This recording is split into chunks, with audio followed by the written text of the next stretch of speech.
நாகேஷ் ஒல்லியான தேகம்தான். வேலை பார்த்து கொண்டே நாடகத்தில் நடித்தபடியே சினிமாவில் வாய்ப்பு தேடுதல் என தொடர்ந்த முயற்சிகளின் போது பட்ட அவமானங்களும் கொஞ்சம் நஞ்சமல்ல. ஆனாலும் நாடகத்தில் அங்கே ஒன்று இங்கே ஒன்று என வாய்ப்புகள் வந்தன.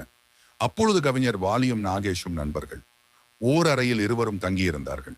நாடகங்களில் நாகேஷின் நடிப்பு திறனை கண்டு வியந்த பாலசந்தர் தன் முதல் படத்தை இயக்கினார்.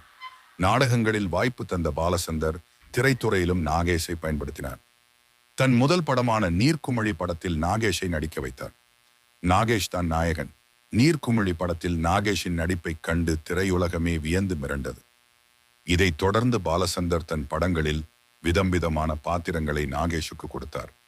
தில்லு முள்ளு படத்தில் ரஜினிக்கு நண்பனாகவும், பாமா ருக்மணி படத்தில் பாக்யராஜுக்கு நண்பனாகவும் கூட நடித்திருப்பார். அந்த காலத்துல ஏவிஎம் படமாக தேவர் பிலிம்ஸ், பத்மினி பிக்சர்ஸ், ஏபி நாகராஜனாக இருந்தாலும் முதல்ல நாகேஷ் கால் ஷீட்டை வாங்கி விடுவாங்க.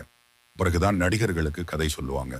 நாகேஷ் கால் ஷீட்டை வாங்கிட்டீங்களா, அப்போ படத்தோட வெற்றிக்கு 40% கேரண்டி என்று எம்ஜிஆரே சொல்லி புகழ்ந்த காலங்களும் உண்டு. எங்க வீட்டு பிள்ளை படம் முழுக்க ஒவ்வொரு முறை பேசும்போதும் வார்த்தையை மாற்றி மாற்றி பேசி காமெடி பண்ணுவார். நாகேஷின் நடிப்புக்கும் பெரும் பங்கு உண்டு.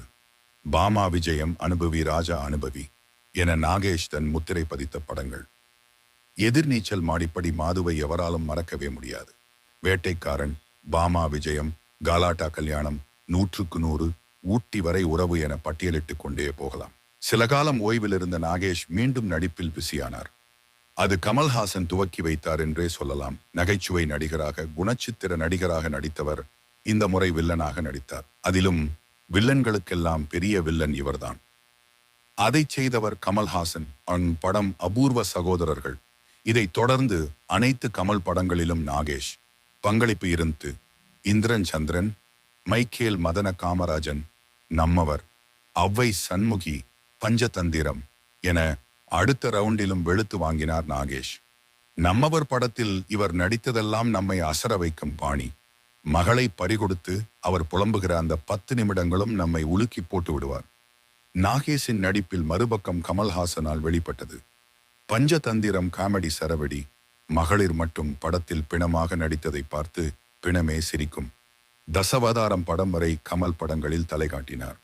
எந்த கதாபாத்திரமாக இருந்தாலும் அதில் தன் முத்திரையை பதித்து விடுகிற, தனி முத்திரை பதித்து விடுகிற மகா கலைஞன், நகைச்சுவை நாயகன் நாகேஷ். நாகேஷ் முழு பெயர் செய்யூர் கிருஷ்ணா ராவ் நாகேஸ்வரன். 27 செப்டம்பர் 1933 பிறந்தவர். நாகேஷ் 2009 ஜனவரி 31 இன்று அவருடைய நினைவு நாள்.